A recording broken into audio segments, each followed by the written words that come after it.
Esta historia empezó hace mucho, mucho tiempo.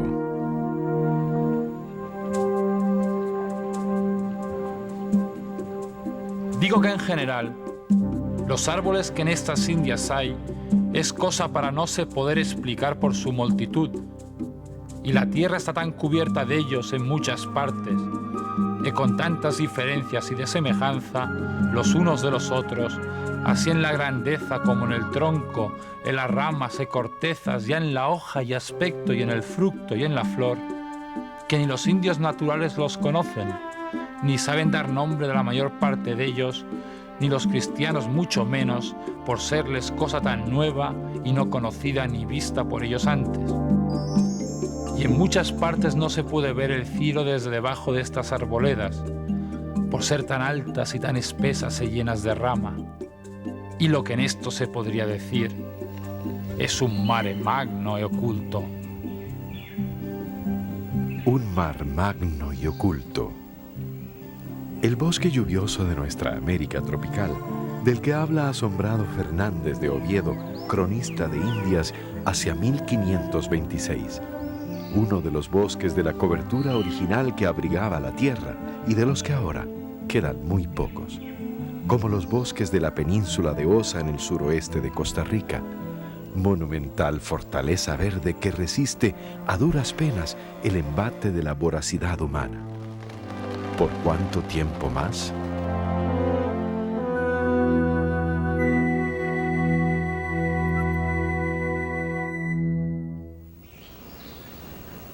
Con gigantes de hasta 70 metros de altura, estos bosques son uno de los tesoros con que cuenta Costa Rica, la reserva forestal del Golfo Dulce. Sus 40.000 hectáreas flanquean el Parque Nacional Corcovado, son su retaguardia. Pero la reserva habla por sí misma en un antiguo lenguaje. En su interior, la vida burbujea misteriosa, apurada, ocupando todos los espacios de esa escalera intangible de luz que se descuelga del dosel. Así, juega la vida sus eternos ciclos, tejiendo relaciones entre cientos de especies diferentes. La complejidad es asombrosa.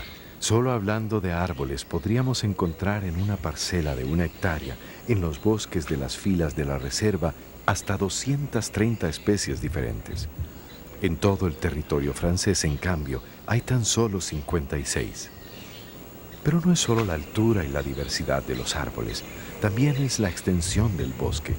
Hay especies que necesitan un espacio inmenso para completar sus ciclos. Los chanchos de monte o cariblancos, los caminantes de la selva, deben recorrer distancias enormes para encontrar alimento. Así, se mueven en manadas a lo largo del bosque siempre generoso. Pero además, la reserva también es única en Costa Rica porque es el hogar de muchas especies que solo viven y crecen en ella, y a lo más en el noroeste de Panamá. Se les llama especies endémicas, como estos acróbatas que pocos conocen porque están en vías de extinción, los pequeñitos titís. Hay algo más que la reserva esconde en sus más íntimos rincones. Una red de cristal le nace en lo más verde y empinado y se desparrama murmurando la canción que aprendió de las nubes para compartirla con todos, montaña abajo. Este mar magno y oculto, este inmenso ecosistema podría ser todavía un puerto seguro para todas sus especies nativas. Podría continuar generando y manteniendo esa enorme diversidad de especies de la que todos dependemos. Sin embargo, estos bosques de la península de Osa son los últimos en el litoral pacífico de Costa Rica, y con los del Darién en Panamá, los últimos en Centroamérica, que están aún en pie. Aún en pie, pero bajo severa amenaza de perder su extensa y rica complejidad y de ser convertidos en bosques fragmentados, parches aislados, ni sombras de lo que un día fueron, o desaparecer por completo. ¿Cómo fue que eso ocurrió? ¿Cuál es la historia de la huella humana en la península? Mis abuelos vinieron, por parte de mi mamá, vinieron de Panamá.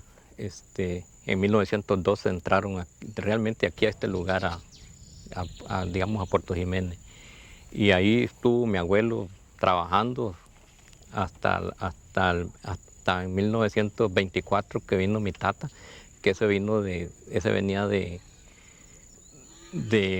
Orotina. Él trabajaba con un señor que se llamaba Fernando Castro y en ese tiempo ya él vino con la misión de cortar madera para llevar para Punta Arenas. De ese tiempo se comienza lo que es la explotación de madera en la península.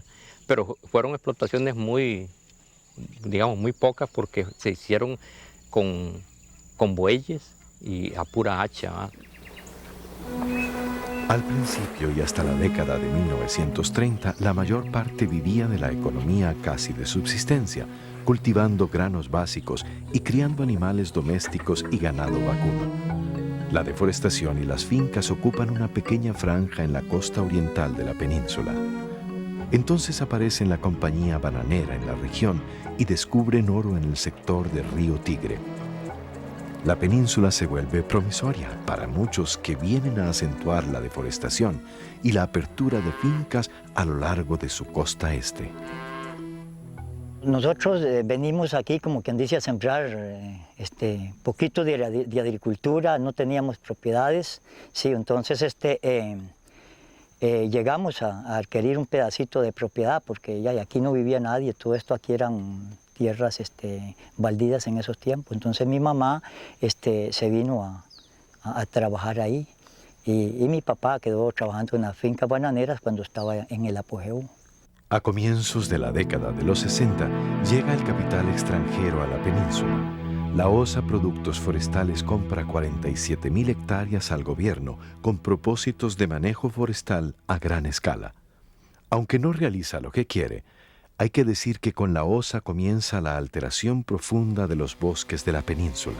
Para esa época, empieza a usarse la motosierra y a cultivarse arroz mecanizado en forma experimental.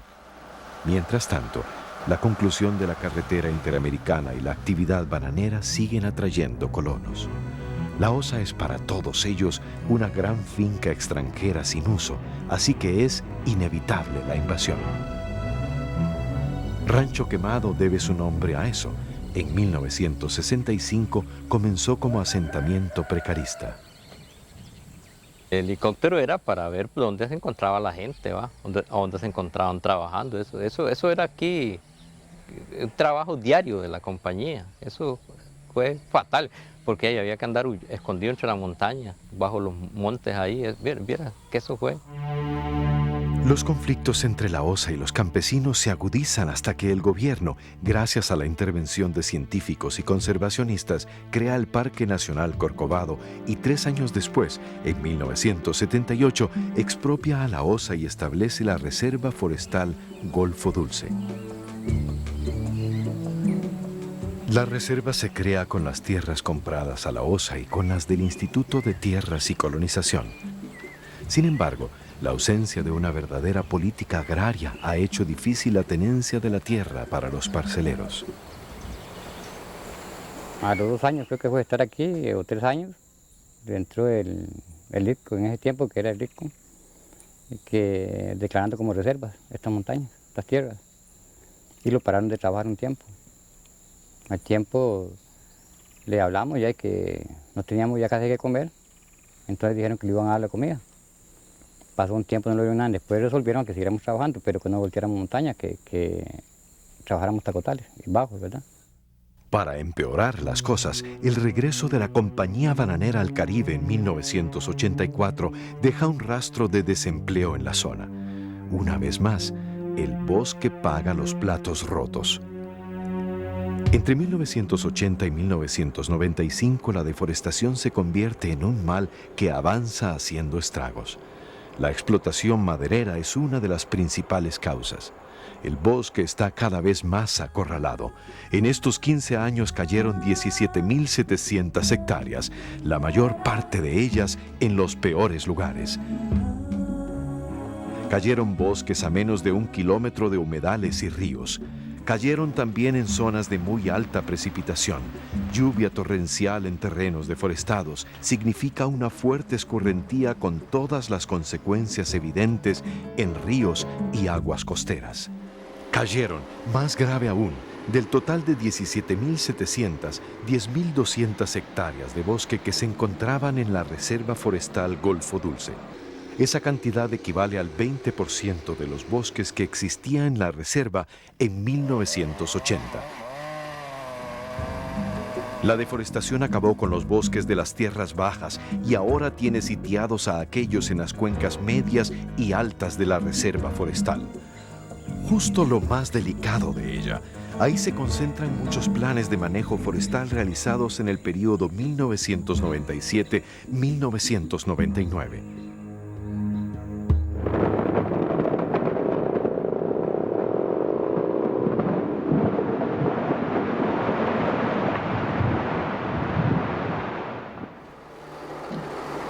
Los planes de manejo son la figura establecida por la ley para regular la tala de árboles con propósito comercial. En principio, estas actividades se norman para que el aprovechamiento pueda amortiguar el efecto que produce talar árboles en bosque primario y reducir así la deforestación. En la práctica, sin embargo, son la misma cosa. Yo entiendo que un plan de manejo es para manejarlo, para que, digamos, a una persona le dan un plan de manejo de 100 árboles y le dure, qué sé yo, 5 años que esté comiendo de ese plan de manejo. No así como ahora, que un maderero agarra 25, 30 planes de manejo en la península y los explota todos en un año. Y un plan de manejo de 30, hasta de 400 y más árboles, lo sacan en 22 días. Eso yo hallo que eso no es un plan de manejo, eso es un plan de destrucción total. Una evaluación de los planes de manejo forestal autorizados en el período 1997-1999 encontró una serie de irregularidades en los planes mismos y en su ejecución que son fáciles de ver. Hay un hueco de luz en el bosque cuando un árbol o sus ramas caen en forma natural, un claro. La luz es una nodriza amable para aquellas semillas que llegan al claro o están esperando en el suelo para germinar. Por eso los claros son espacios de regeneración del bosque que solo necesita de un parchecito de luz para empezar otra vez. En los claros producidos por la tala de uno o más árboles, las cosas cambian. En diversos planes de manejo, los claros son 7 veces más grandes que los claros del bosque natural. La razón es obvia. Se cortan los árboles de mayor tamaño y muchos están muy cerca uno de otro. Cuando un árbol de estos se corta, lesiona y destruye a otros al caer. Estos claros tan grandes alteran mucho el proceso de regeneración. La rica composición del bosque natural se pierde. Pero sin duda el peor de los atropellos de los planes de manejo son las trochas. A pesar de lo que dice la ley, las trochas surcan el bosque haciendo destrozos a su paso, subiendo y bajando por pendientes solo remontables por la avaricia humana. Heridas en pleno corazón del bosque, las trochas lo parten y lo desangran. Con solo el inicio de las lluvias, la trocha se convierte en un riachuelo de barro que abandona el bosque cuesta abajo. La precipitación y la pendiente terminan el trabajo que el tractor y la motosierra empezaron. La erosión pinta el paisaje del futuro. Lo peor es que todo esto pasa en las partes altas de las filas, que son la cuna de las nacientes, el tesoro de cristal de la reserva. Como si fuera poco, a las trochas en el bosque hay que sumar los patios de acopio dentro de él. Aún desde el aire es fácil ver su enorme tamaño y la cantidad de residuos que se desperdician ahí. ¿No son estos patios mucho más grandes que el más grande de todos los claros? Trochas, patios y claros le abren heridas al bosque, lo dividen, lo fragmentan, Así lo convierten en un archipiélago de parches boscosos que flotan en el mar de la productividad agrícola o forestal. Los planes de manejo son el recurso de una política económica que ve al bosque como un grupo de árboles a los que es posible y rentable explotar comercialmente. Pero el bosque es mucho más que eso. Un árbol no es solo un hermoso y grueso fuste maderable. En este Fruta Dorada, a orillas de una trocha en un plan de manejo, encontramos unas inquilinas insospechadas. Su nido fue partido por la motosierra en la base de la cámara de cría. Son abejitas raras que solo habitan bosques primarios aquí en el sur de Costa Rica, el Chocó y el norte de Ecuador. Este nido no ha sido descrito aún por la ciencia. ¿Cuántos misterios más perderemos así? ¿A cuántas criaturas más condenaremos al olvido? Es evidente que los planes de manejo no se ocupan del bosque como un ecosistema. Los empresarios madereros contratan profesionales como regentes de los planes para que se ocupen de lo único que les interesa: el número, el diámetro y el tipo de madera de los árboles talados. ¿A dónde podremos mirar para encontrar los beneficios de una perspectiva de desarrollo como esta?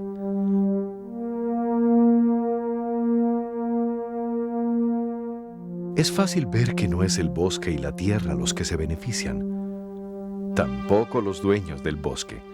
Los parceleros que vinieron a la península a buscar fortuna fueron empujados por la incapacidad de los gobiernos que siempre han resuelto los conflictos de tierras, sacrificando el bosque. Ahora, al pairo en la marea de la globalización, los agricultores han tenido que vender su pedacito de montaña para sobrevivir. La única montaña que estaba sin romper era esta. Y hasta ahora, el 27 de este mes, fue que ya se empezó. Yo con dinero no hubiera hecho estas cosas, porque ayer me fui con el cerrero a apiar unos árboles ahí, y la verdad que me duele ver caer esos árboles, la destrucción que hacen con los demás. Bueno, ustedes vieron ahí, árboles rajados, más los árboles pequeñitos que hay, todos esos palitos se pierden. Pero tenemos que hacerlo por la gran necesidad que tenemos. Ve a mi casa, cómo está. Bueno, usted vio la cocina ayer cómo está. Y el gobierno, a nosotros ni lo conoce tal siquiera. Como quien dice, si lo vi no me acuerdo. Y ya entonces nosotros tenemos que hacer esas cosas. Tener que desbaratar una montaña para poder sobrevivir. Porque ya con la agricultura ya no se puede hacer nada. Tenemos la historia de la mayoría de campesinos aquí en la península. Las autoridades del gobierno y aún los madereros alegan de que la madera es el sustento único de los campesinos. Sin embargo, tenemos la mayoría de campesinos que han madereado están viviendo en la miseria. Unos han vendido 200, 300 árboles para ver si pueden salir de esas pobrezas donde están. Y hemos llegado a la conclusión de que no han podido hacer ni la casa donde viven. Que las casitas donde viven son la miseria. Y para saber que uno, ejemplo, vende quizás 20.000, 100.000 pulgadas de madera y el maderero no le paga ni la mitad de lo que vale la madera. Sea por una razón, sea por la otra razón, que siempre uno piensa y juzga que miden un poquito más o la pagan muy barato, y al final y al cabo lo que le queda es destruir la montaña y queda uno en las mismas pobrezas. Y hay madereros que a veces se llevan el bosque y no cancelan, se lleva la madera y no les cancela, y después el campesino ha tenido problemas, tiene que andar tras de ella, y por último, como es pobre, a veces pierde la fe y no vuelve a cobrar más. Son tiempos difíciles para los agricultores, por eso es tan paradójico lo que tiene que ver con la política de incentivos del gobierno. Al maderero grande que ha extraído tal vez 200, 300 hectáreas de bosque, a ese es el que le dan incentivos. Y yo calculo que los incentivos deben de venir a aquel que realmente quiere proteger el bosque. A la persona que explota el bosque no deberíamos de darle incentivos, más bien deberíamos de ver la forma de que esa persona pues haga un plan reparador al bosque. Dar incentivo después que se explota un plan de manejo no tiene sentido. Ya ese señor, ese dueño, ya consiguió lo que quería, explotar el bosque, ya tiene su merecido, ya él tiene su plata. ¿Por qué no darle el incentivo al que conserva el bosque íntegro, al que le conserve virgen? ¿Y cómo es posible que el mismo gobierno nos discrimine a los que conservamos las montañas? Y se les da toda prioridad, toda ayuda, todas las ventajas, digámosle así, al que ha destruido, porque un plan de manejo es una destrucción de la montaña, caminos, aguas y de todo esto. Es evidente que hay un único sector que obtiene beneficios reales de la explotación de los bosques de la reserva. Las empresas madereras son las que ganan mucho, inclusive no aprovechan bien el bosque, cortan la primera tuca, la primera troza y dejan lo demás, porque el costo mayor de una explotación forestal es el transporte del bosque hacia el aserradero. Entonces solamente buscan la madera de calidad y hay un enorme desperdicio en el bosque. La forma, naturalmente hay cooperativas de campesinos cuando pueden organizarse e evitar esa presión de madereros muy poderosos con influencias políticas y otros, entonces la cosa cambia. Pero el punto está que realmente ese bosque primario produciría mucho más para ecoturismo, para investigación, para enseñanza, para plantas medicinales, que si se explota y se destruye para explotar para la madera. Los planes de manejo, con la pretensión inicial de regular la actividad maderera y la deforestación, se han convertido en la pesadilla de la península, el salvoconducto oficial para acabar con los bosques de la reserva. Desde la apasionada descripción de Fernández de Oviedo en 1526 hasta nuestros días, la desaparición de la cobertura boscosa en la región es escalofriante. En los últimos 20 años, la velocidad a la que avanza el mal augura un futuro sombrío para la península. Son urgentes las soluciones que consideren, por un lado, al último de los bosques originales que le quedan a Costa Rica y a Centroamérica en el litoral pacífico, y por el otro, a los parceleros que vinieron a buscar sus sueños y aprendieron a amar al bosque. A mí, ni así me den lo que me den, yo la vendo. Ni con permiso ni sin permiso, porque eso con permiso es diplomáticamente. Las montañas siempre se van, la destrucción siempre está. Con solo entrar el tractor ya es destrucción. Entonces, por mí no vale permiso ni nada de eso, porque ese plan de manejo, eso es lo mismo, es la misma cosa. Nada más que con la diferencia que plan de manejo, ¿verdad? Pero es la misma tala de árboles. Para que se proteja yo hallo más que nosotros los campesinos, porque si yo vivo denunciando, porque se están talando hasta los nacientes de las aguas, porque no se está cuidando eso, mucho menos los humedales. Entonces yo hallo que la solución es esa, ¿ya? Que no le pongan tantas trabas para que una persona escriture y que se le paguen incentivos, y todo aquel que violente la ley, pagándole ahí un incentivo, si la violenta, porque se meta a la cárcel, porque tenemos ley y porque está violentando la ley, pero que se cumpla la ley, pero eso es lo que menos tenemos en este país, que la ley se cumpla. Yo preferiría que el bosque primario fuera dejado tranquilo y que la producción maderera se concentrara mucho más en los bosques secundarios, o sea, bosques jóvenes que han nacido en lugares donde se ha deforestado, o en las plantaciones. Hay mucho futuro en bosques secundarios y plantaciones, pero para mí el bosque primario heterogéneo mixto no ha sido programado para producir madera, ha sido programado para producir interacciones muy complejas, la mayoría de las cuales todavía no conocemos. La reserva forestal es ahora una frágil línea de resistencia, una trinchera verde donde se libra una batalla desigual.